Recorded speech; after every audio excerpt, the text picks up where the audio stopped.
আপনি যে সংবিধানের দোহাই দিচ্ছেন, এই রাষ্ট্রপতি নির্বাচন তো অবৈধ হয়ে যাবে। আপনি তো ওটাকে বাড়ি হিসাবে ট্রিট করতেছেন, ওটা 8-10টা বাড়ির মতো, ওটাও একটা বাড়ি। ওটা মুক্তিযুদ্ধের জন্য কোনো আলাদা সিম্বল হতে পারে না। শেখ সাহেব সেদিন অ্যারেস্ট হয়েছেন, ওই কাপুরুষের মতো তার পরিবারের দায়ভার পাকিস্তানি সোলজারের হাতে তুলে দিচ্ছেন। বাংলাদেশ জামাত ইসলামের গঠনতন্ত্র অনুযায়ী আমিরে জামাতের কথাই মানে হচ্ছে দলের কথা। এখানে আর তৃতীয় কোনো ব্যক্তি বলে কিছু নাই। 71 সালে 25শে মার্চের পরে এক পাকিস্তান থাকতে চাওয়াটা, এটা ছিল রাজনৈতিক ভুল। শাহরির ভাই, আপনার কাছে একটা জিনিস জিজ্ঞেস করি। আমরা এই ইদানিং টেলিভিশনের আমরা যে টকশোগুলো করি, আমরা তো আসলে একটা আলোচনা প্রাণবন্ত করার জন্য পক্ষ বিপক্ষ বা মতাদর্শ, একই মতের আদর্শ দুজন লোক থাকলে তো সেটা আলোচনাটা হয় না। আপনাদের মধ্যে এখন একটা যে অমুক থাকলে অমুকে যাবো না, অমুক থাকলে অমুকের সাথে বসবো না, এক ছোট করে জিজ্ঞেস করি, এইটা কি আসলে এই শতাব্দীর বাংলাদেশে, নতুন বাংলাদেশে কি এটা কাম্য, নাকি আসলে একে অন্যের মানে মতাদর্শকে আমরা বিশ্বাস বা শুনতে চাই না? কোনটা? ধন্যবাদ আপনাকে। আপনার মাধ্যমে আপনার টিভির সমস্ত দর্শকদের সালাম এবং শুভেচ্ছা। আপনি খুব সুন্দর একটা প্রশ্ন করছেন যে অমুকে গেলে অমুকে আসবো না। মতের প্রতি যদি শ্রদ্ধাশীল না হই, এখানে আবার একটা জিনিস আছে কি, ধরে নেন টকশো যদি এরকম হয় যে আসছে নদীর রচনা, পড়ে গেছি গরুর রচনা, এখন যে করে হোক গরুকে নদীতে নামাতে হবে। তারপরে এই শুরু করলাম, আমার একটা সুন্দর নদী ছিল, নদীর নাম সুরমা, নদীতে একদিন একটা গরু আসলো, এই গরুর 4 হাত পা ছিল বলে গরুর রচনা লিখে দিয়ে আসলাম, তাহলে সমস্যা। কিন্তু বস্তুনিষ্ঠ আপনি যখন একটা অনুষ্ঠান করেন, সেখান থেকে আপনি কিন্তু কিছু বের করে নিয়ে আসতে চাবেন। প্রতিটা জিনিসের কি যে আমার এক ধরনের ইন্টারপ্রিটেশন থাকবে, আপনার এক ধরনের ইন্টারপ্রিটেশন থাকবে, এবং এখানে জাজমেন্টটা কে করবে? জনগণ করবে।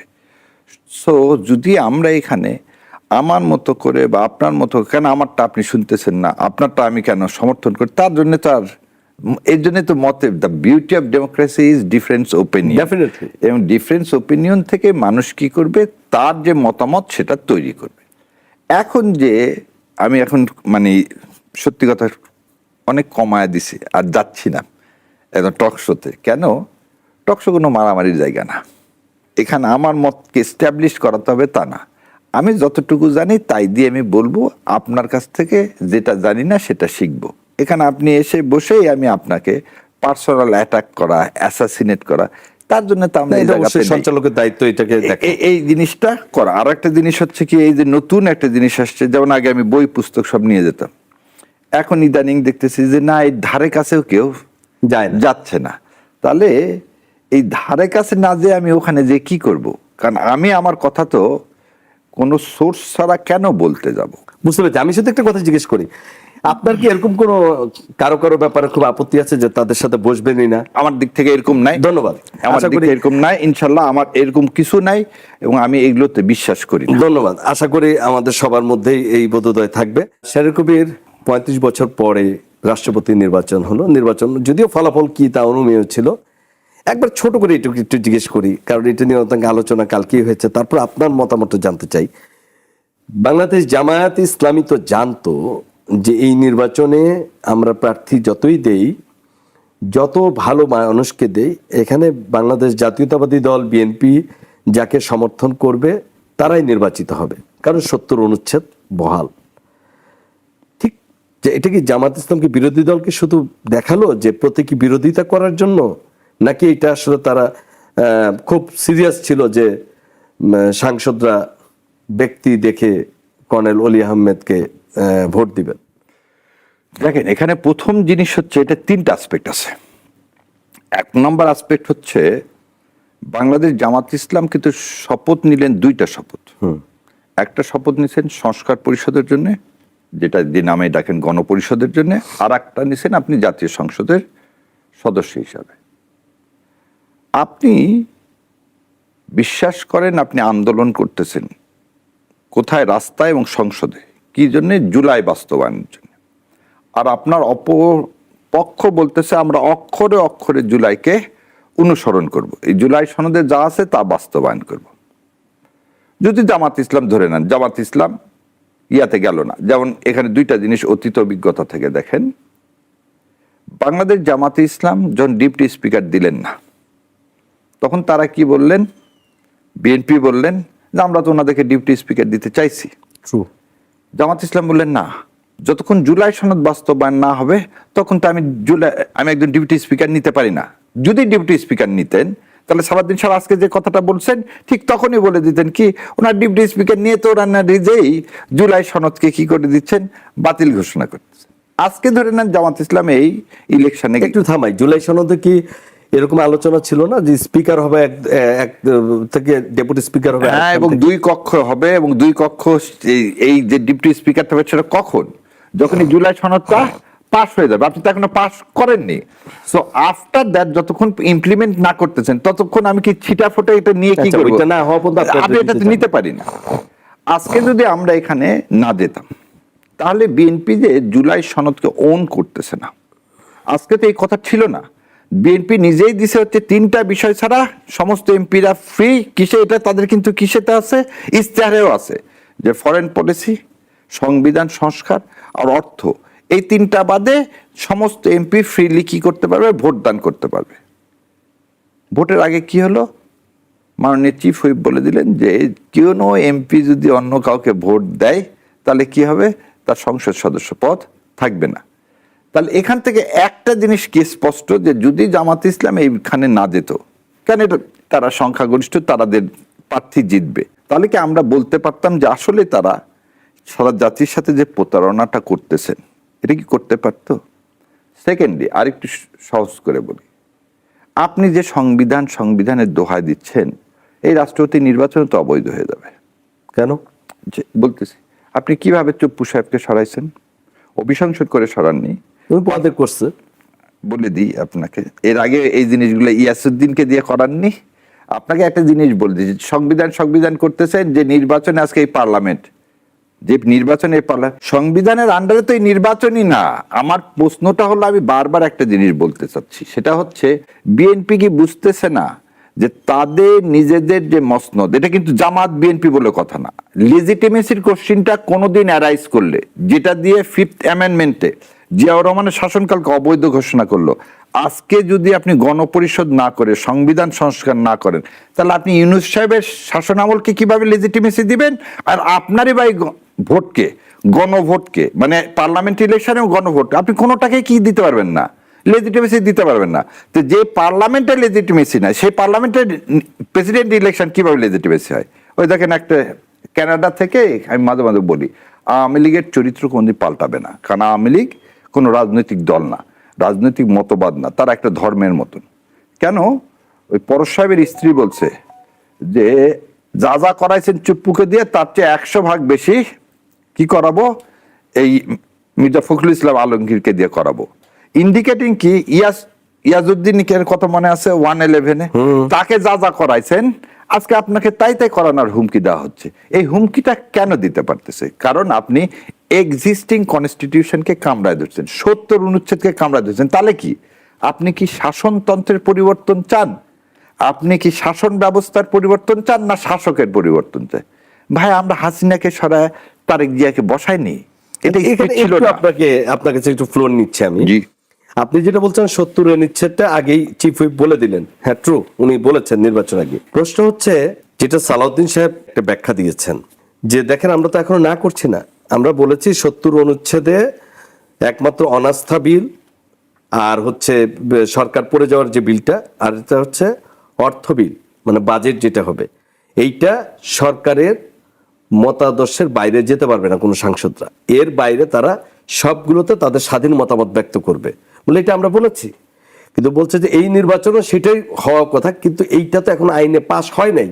উনি বলছেন এইবার আমরা যে সংবিধান সংশোধন করছি, যেটা আপনারা সংস্কার পরিষদ বলছেন, ওনারা সংস্কার পরিষদ করবে না, ওনারা বলছেন আমরা সংবিধান সংশোধন করব, সেই কমিটিতে এটা আসবে এবং এটা এই সামনে অধিবেশনে তারা পাশ করবে, এর পরবর্তী রাষ্ট্রপতি নির্বাচন থেকে সাংসদরা ফ্রি থাকবে। আপনার এই সালাউদ্দিন সাহেব এই কথাটাই আমি ধরে নিলাম। তাহলে কি বলতেছেন উনি, 70 অনুচ্ছেদ পরিবর্তন হোক, পরিবর্তনের পরে যখন নেক্সট রাষ্ট্রপতি Yes. নির্বাচন হবে তখন সব সংসদরা ফ্রি থাকবে।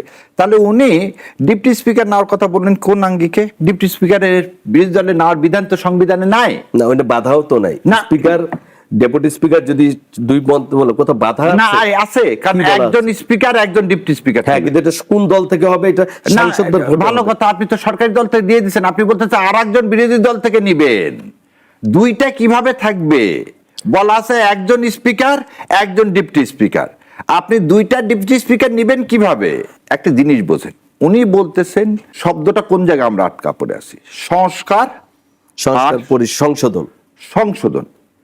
142 আন্ডারে আপনি অ্যামেন্ডমেন্ট করে এটা করতে পারবেন না, আপনাকে সংস্কার করতে হবে। দেখেন এই সংস্কার প্রস্তাবের মধ্যে আছে হাইকোর্টের বেঞ্চগুলো বিভাগে দিতে হবে। অষ্টম সংশোধনী মামলায় বলছে এই সংবিধানের আলোকে আপনি দিতে পারবেন না।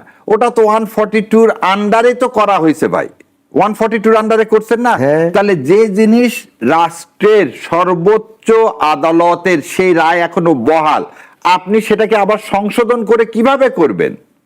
নাম্বার 1। নাম্বার 2, আপনি ধরে নেন দুইটা কক্ষ করবেন, যে যুক্তিতে অষ্টম সংশোধনীতে বলছে বেসিক স্ট্রাকচার পরিবর্তন করা যাবে না, কি সংবিধান সংশোধন করে। আবার বলে দিচ্ছি, সংবিধানের বেসিক স্ট্রাকচার মৌলিক পরিবর্তন করা যাবে না। মৌলিক গাঠনিক পরিবর্তন করা যাবে না। যাবে। তা আপনি দুইটা আইনসভা করবেন কিভাবে? তাহলে আপনি দুইটা, যে আমার এখানে কথাটা কি, আপনি একটা জিনিস করেন, আচ্ছা ঠিক আছে, আপনি সংসদের মধ্যে একটা কমিটি করে, স্পেশাল কমিটি, তো তার নামটা দিচ্ছেন কি আপনি সংশোধন। সংশোধন না দিয়ে আপনি সংস্কার দেন না কেন?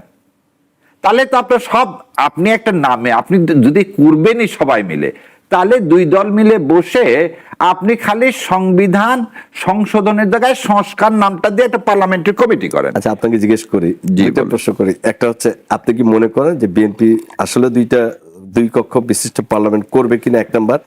আর দ্বিতীয়ত হচ্ছে যে আপনি কি এটা বিশ্বাস করেন সংস্কার আর সংস্কারের সংশোধনের জায়গায় সংস্কার শব্দটা কেন বিএনপি দিতে চাচ্ছে না? আপনার লজিকটা কি? আমার লজিকটা হচ্ছে, আমরা কিছু জিনিস প্রমিস করছি, সেটা হচ্ছে ইনস্টিটিউশনাল ডেভেলপমেন্ট। গত 55 বছরে ইনস্টিটিউশন ডেভেলপমেন্ট হয়নি। আমার ধারণা বিএনপি এই সংবিধানটাকে আঁকড়ে ধরতে চায়, যে কারণে 2006 সালে যে গন্ডগোল হয়েছিল, তারা তত্ত্বাবধায়ক সরকার ব্যবস্থা নিয়ে যে তাদের অবস্থান পরিবর্তন করে দেশকে 17 বছর অনিশ্চিতের মধ্যে ফেলে দিয়েছেন। আজকেও সেটা হয়ে যাবে। কেন হয়ে যাবে? একটা ছোট্ট উদাহরণ দিই আপনাকে। ওনারা বিএনপি ধরে নেন ইলেকশন কমিশনে একটা অ্যাডিশনাল সেক্রেটারিকে নিয়োগ দিয়েছেন না সেদিন, এটা কি ওনার সংস্কারের মধ্যে আছে? ওনার দলের লোককে কিভাবে ইসিতে দিবে? কারণ ইসি তো একটা কি সম্পূর্ণ স্বাধীন হওয়ার কথা, তাই না? আমি যদি আরো একটা জিনিস বলি, আজকে রাষ্ট্রপতি চুপ্পুকে তারা সরতে দেয়নি এই কারণে যে তারা কাউন্ট করতেছে যে 5 বছর, 6 মাস আগে তাদের 6 মাস আগে কে থাকবেন, ইলেকশনটা তার অধীনেই হবে। তাহলে এই একই জিনিস করার জন্য তো তারা প্রধান বিচারপতির বয়স বাড়াইছিল। সবসময় একটা জিনিস এই জন্য মনে রাখতে- সংস্কার পরিষদ যেতে চাচ্ছে না। এটাই দিতে চাচ্ছে না। দ্বিতীয় কথা, দুর্নীতি দমন কমিশন, একটা কমিশন যা যা আপনি ওখানে বলছেন তো পুঙ্খানু আপনি তার ধারে কাছে যাচ্ছেন না। আপনি গুম কমিশন আইন পাশ করলেন, মানবাধিকার আইন পাশ করলেন, এগুলো সবগুলো হচ্ছে রাষ্ট্রপতির হাতে ক্ষমতা দেওয়ার কথা। আপনি করলেন কি, সমস্ত ক্ষমতা নিয়ে এসছেন মন্ত্রণালয়ের হাতে। আপনাকে একটা জিনিস বলি, গত 55 বছর বাংলাদেশের রাজনীতিতে আমাদের ভাগ্যের পরিবর্তন রাজনীতিবিদদের হাতে নাই। সবসময় এটা ব্যুরোক্রেটদের হাতে রেখে দিয়েছেন। এই সংবিধানের আলোকে বাজেট কে পাশ করে? ব্যুরোক্রেটরা। কোথায় এডিবি বাস্তবায়িত হবে সেটা কে বাস্তবায়ন করে? ডিসি সাহেবরা। আপনি একটা জায়গায় দেখান তো যে রাজনীতিবিদদের মানে না, কোনো পার্টিসিপেশন তো সিদ্ধান্ত মেকিং এ নাই। কারণ একনেকে যে বিলগুলো পাস হয় সেই বিলগুলো তৈরি করে দিচ্ছেন ওনারা। কারা করবে তাহলে? এই আপনার ইনস্টিটিউশন যখন বিল্ড আপ হয়ে যাবে, যেমন আমরা বিচার বিভাগের স্বাধীনতার কথা বলি, বিচার বিভাগের স্বাধীনতা আইনটা অর্ডিন্যান্স পাস করে সেক্রেটারিয়েট দিয়ে দিলেন, সেটাকে কিন্তু আপনি বন্ধ করে দিলেন। কি জন্যে? কেন? কারণ আপনি একটা জিনিস ভয় পাচ্ছেন যে বিচার বিভাগ যদি স্বাধীন হয়ে যায় তাহলে তো আমি আমার টার্গেটটা অ্যাচিভ করতে পারবো না। যেমন আপনাকে একটা জিনিস বলি, আমাদের সুপ্রিম কোর্ট চাচ্ছে না কোনো জাজেস রিটায়ারমেন্টের পর কোনো লাভজনক প্রতিষ্ঠানে যাক। এটা কিন্তু একটা বেসিক। কেন?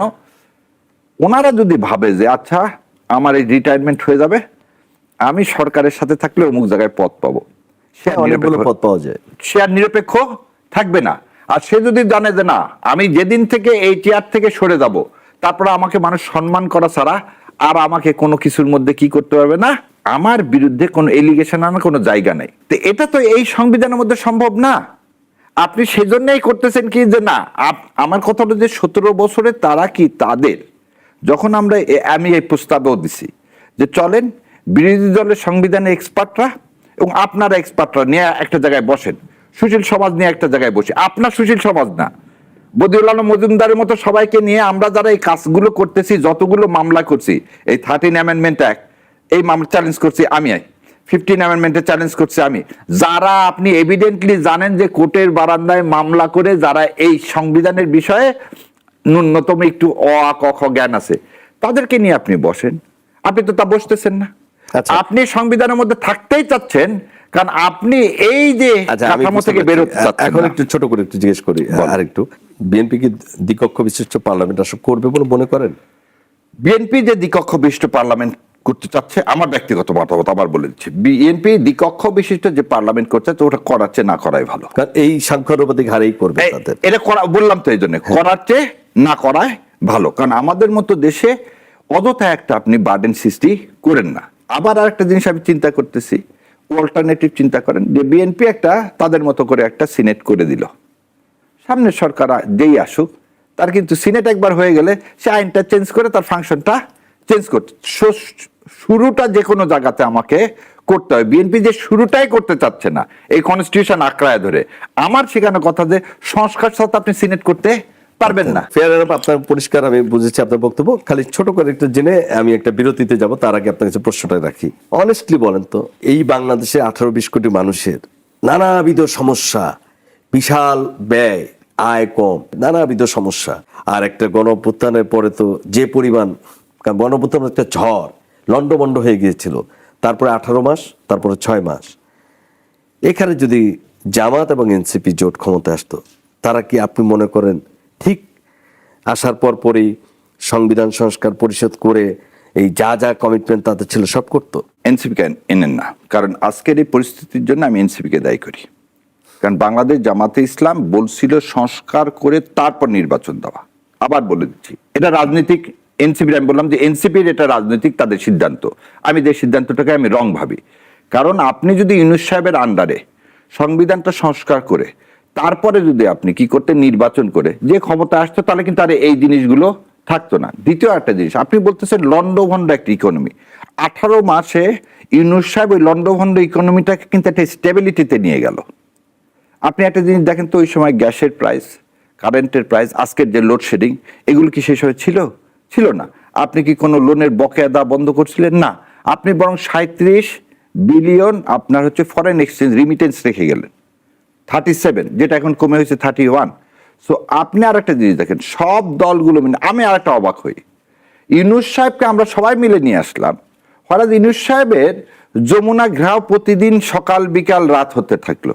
আজকে আর ইলেকশনের পর কিন্তু সেই ঘেরাও আর উধাও হয়ে গেল। তার মানে কি, আমরা যে কথাটা বলতে চাচ্ছি সেটা হচ্ছে, আপনি জামাতে ইসলাম, এনসিপি, বিএনপি বলে কথা না, সবার আগে বাংলাদেশ এটাকে আপনাকে বিশ্বাস করে সেই কাজটা করতে হবে। তারা করতো কিনা আমার বিশ্বাস জামাতে, আমি এনসিপি এর জন্য বলছি, এনসিপি যাই না, জামাত ইসলাম এটা চাইতো, এটা করতো, এবং জামাত ইসলাম আসলে এটা না করলে কোনো এই দেশের কারো, এই দেশের মানুষের সবার ফাঁসি হয়ে যাবে, এটা আপনি পরিবর্তন না করলে। যাই হোক, কিন্তু ইউনূস সাহেবের সময় তো এতটা গ্যাসের দাম বাড়েনি, বিদ্যুতের দাম বাড়েনি, জ্বালানি সংকট হয়নি, বা একটা হচ্ছে বৈশ্বিক যুদ্ধ ছিল, তখন ইউক্রেনের যুদ্ধ ছিল, কিন্তু ইরানেরটা ঠিক তারপর পরে ইরানের যুদ্ধটাকে এই সরকারকে ফেস করতে হয়েছে। হরমুজ প্রণালী দিয়ে জ্বালানি বন্ধ আছে, কিন্তু যদিও ডিজেল বাদে অন্য জ্বালানিগুলো আমাদের নিজস্ব, আর গ্যাসের তো সংকট কিন্তু তখন ছিল না, এখন কেন হলো?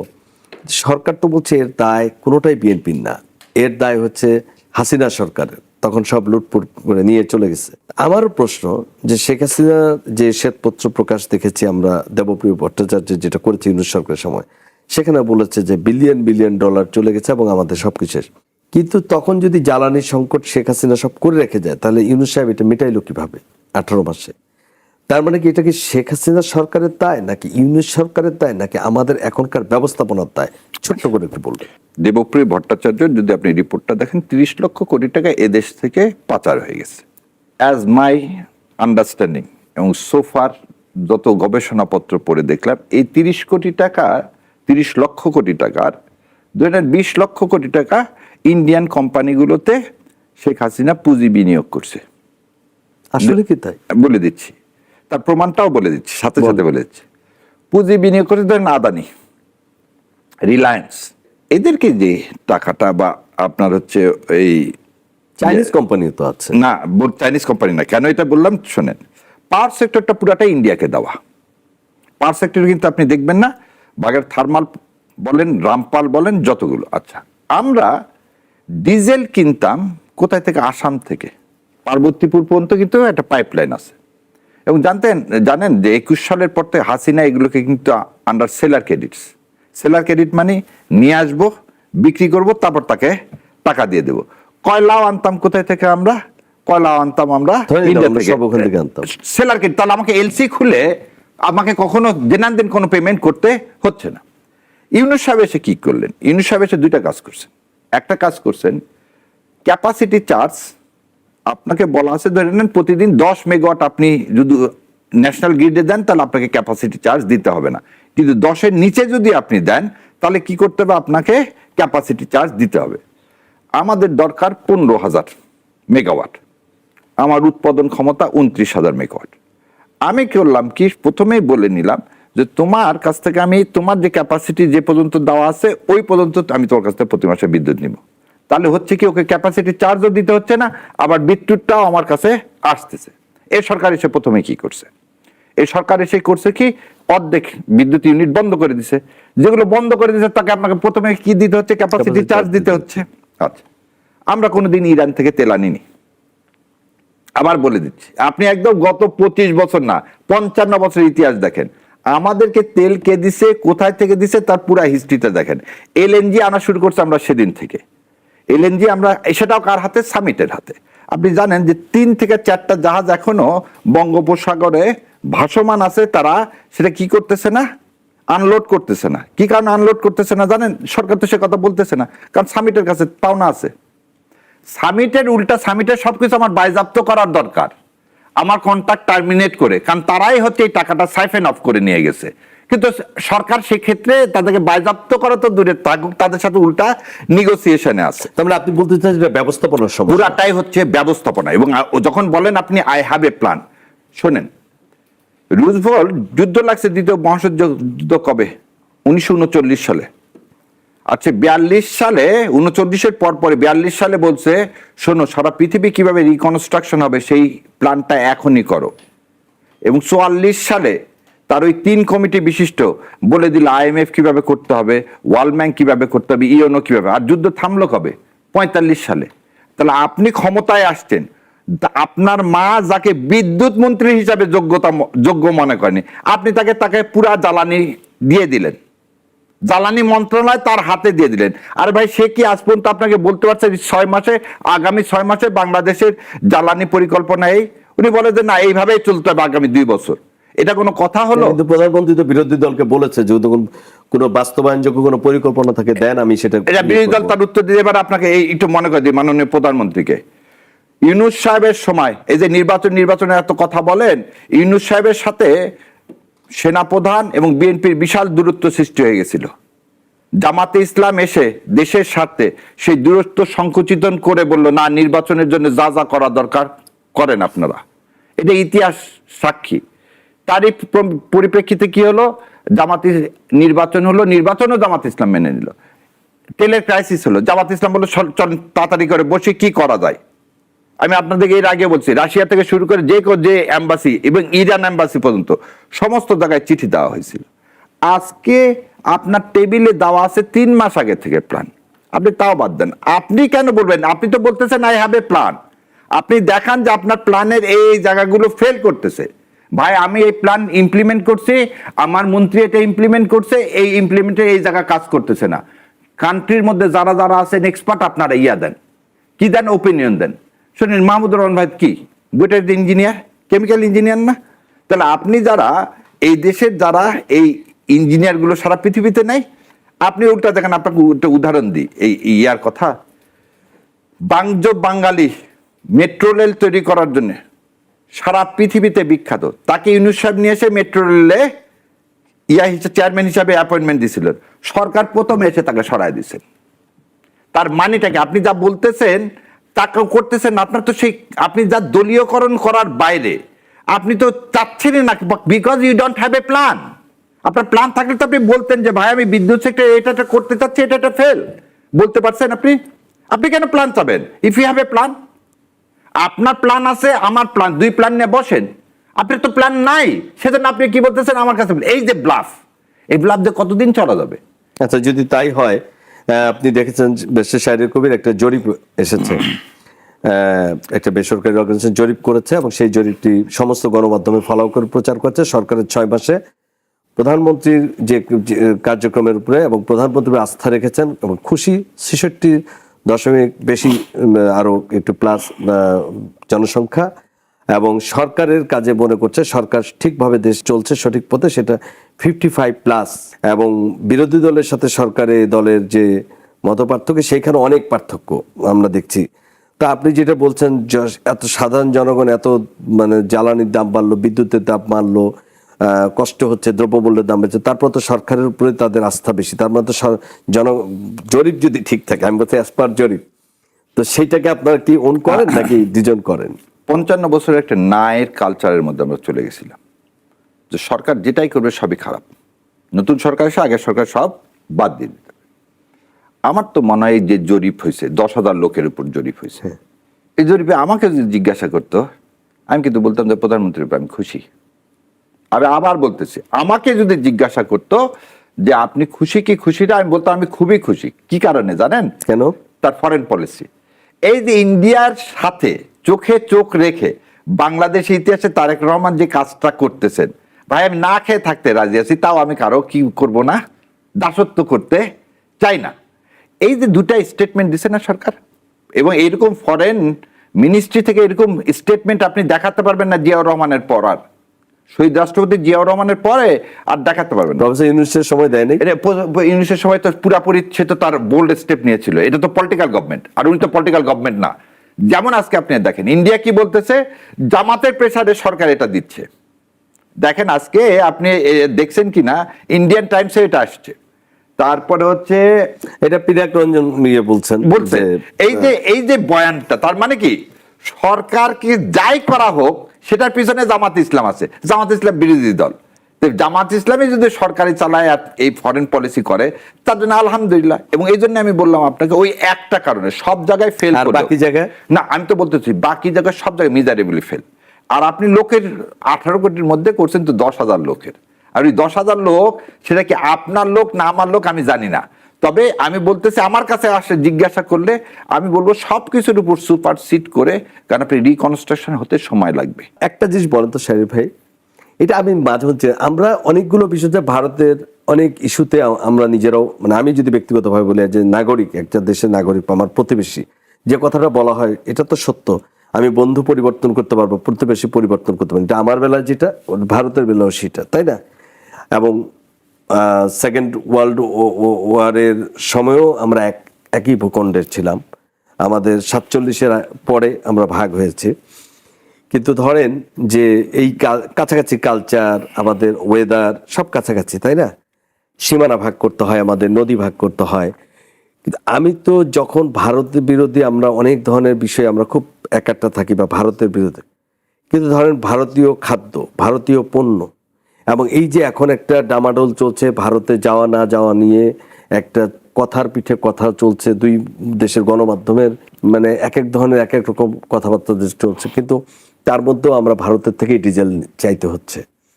আপনি আমি চাইলেই রাশিয়া থেকে এখন ডিজেল কিনতে পারছি না, বিকজ অফ আমেরিকান চুক্তি। যেই চুক্তিটা নিয়ে আমাদেরকে, আমরা চাইলেই আরো $20 কমে রাশিয়া থেকে জ্বালানি দিতে পারতো, বা ওপের অনেক জায়গা থেকে নিতে পারতো। হ্যাঁ, আমাকে চুক্তির মাথায় রাখতে হচ্ছে।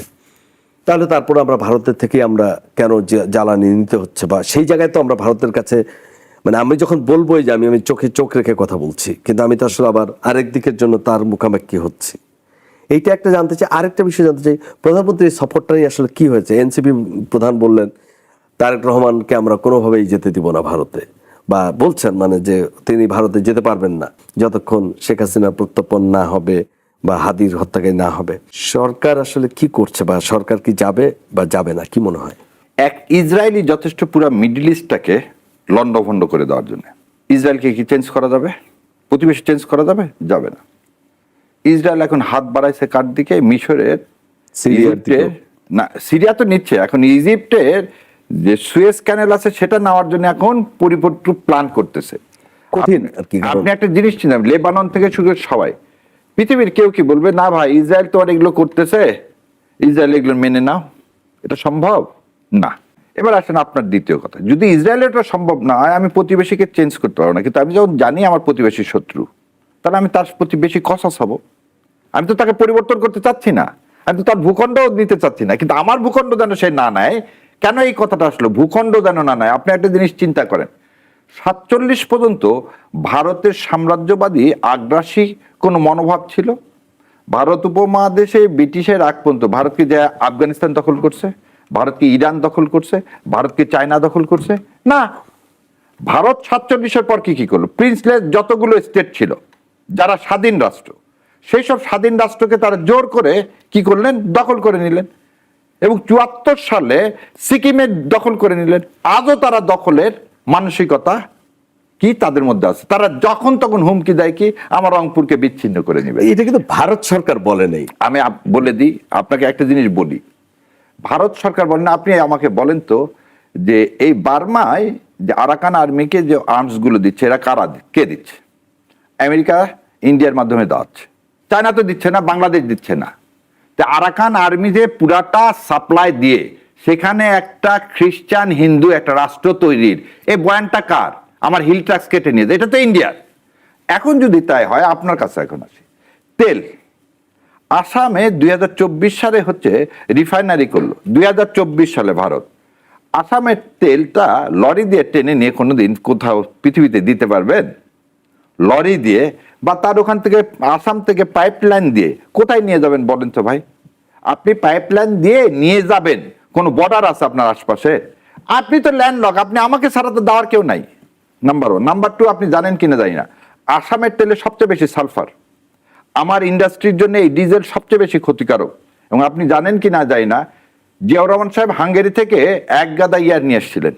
কি নিয়ে আসছিলেন? রেলের ইঞ্জিন নিয়ে আসছিলেন হাঙ্গেরি থেকে। এবং প্রতিটা ইঞ্জিনের লাইফ স্প্যান ছিল 25 থেকে 27 বছর। 3 বছরের মাথায় প্রতিটা ইঞ্জিন ডিস্টার্ব শুরু হলো। হাঙ্গেরি থেকে এক্সপার্ট আসলো, এসে তারা বলতেছে তেল কিনছো কোত্থেকে?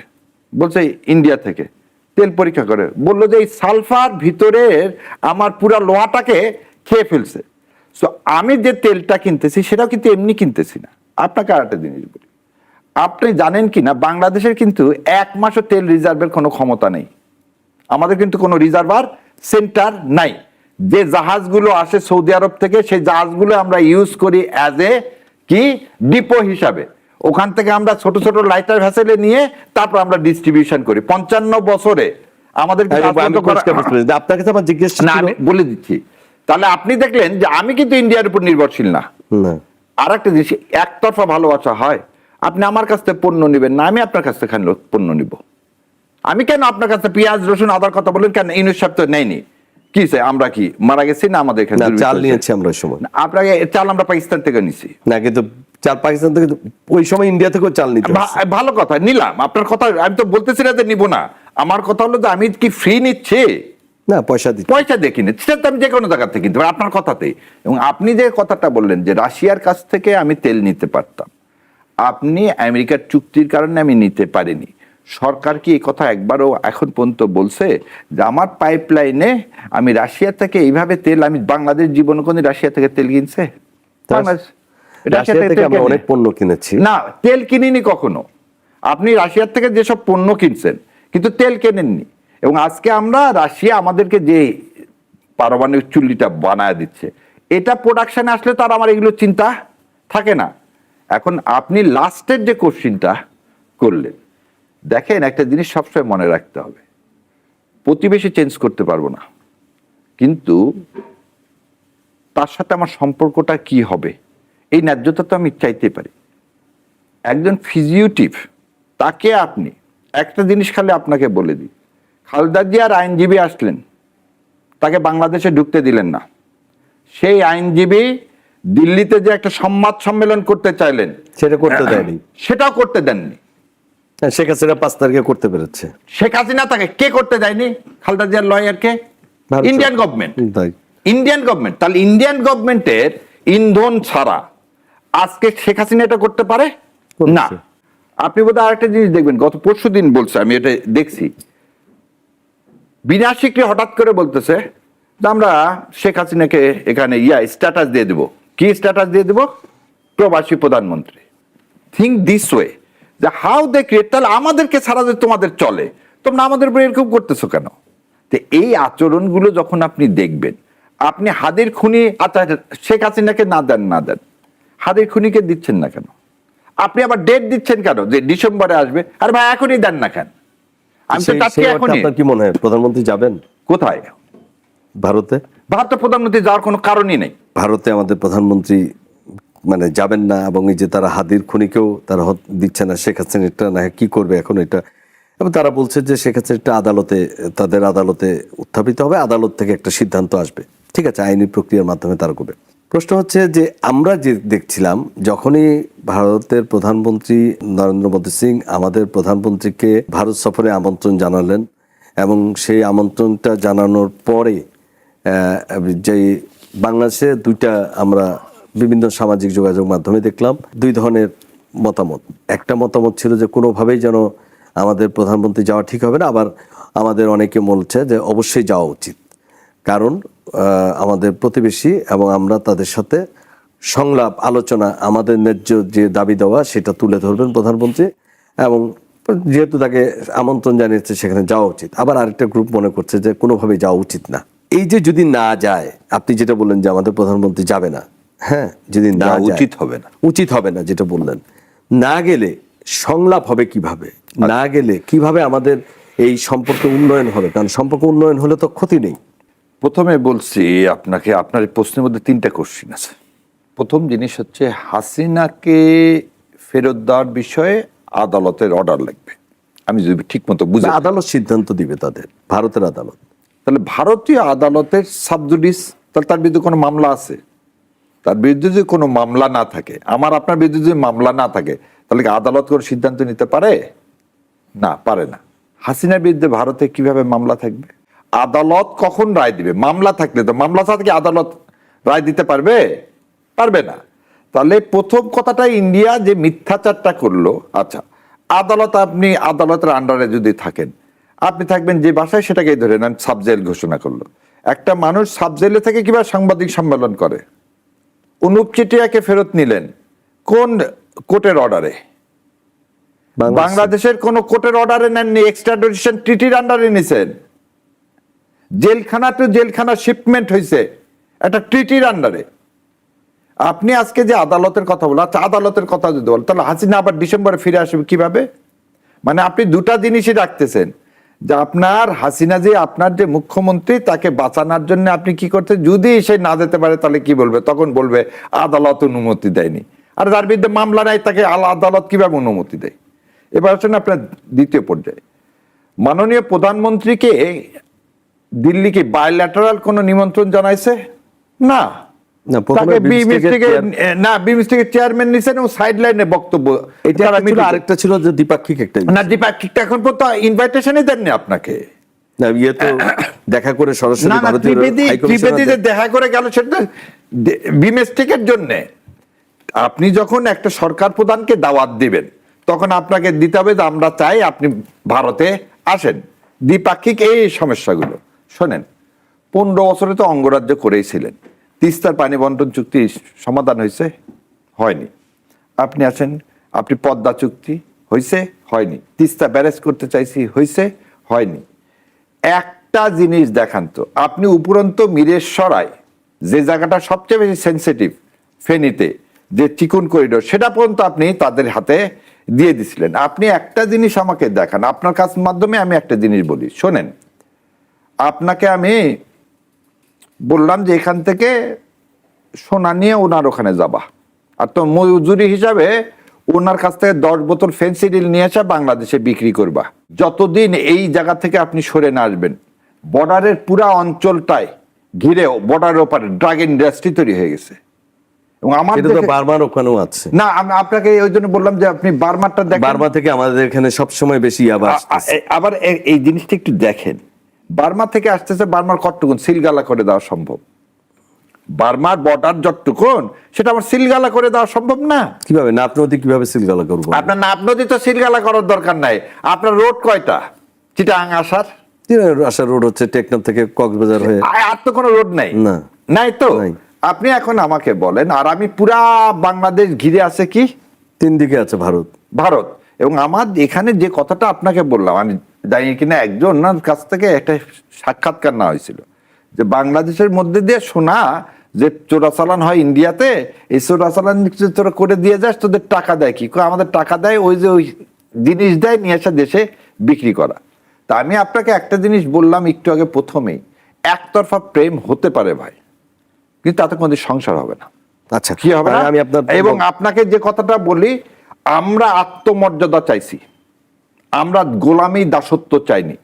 ভারত সবসময় যে গোলামির কথা বলে আসতেছে, আমাদেরকে গোলাম করে রাখছে, যেটা 71 সাল থেকে, 71 সালের 16ই ডিসেম্বর থেকে আমরা যে গোলাম হয়ে থাকলাম, তার এই গোলামির জিঞ্জিরটা আমরা ভাঙতে চাই। এই জন্যে সংস্কার।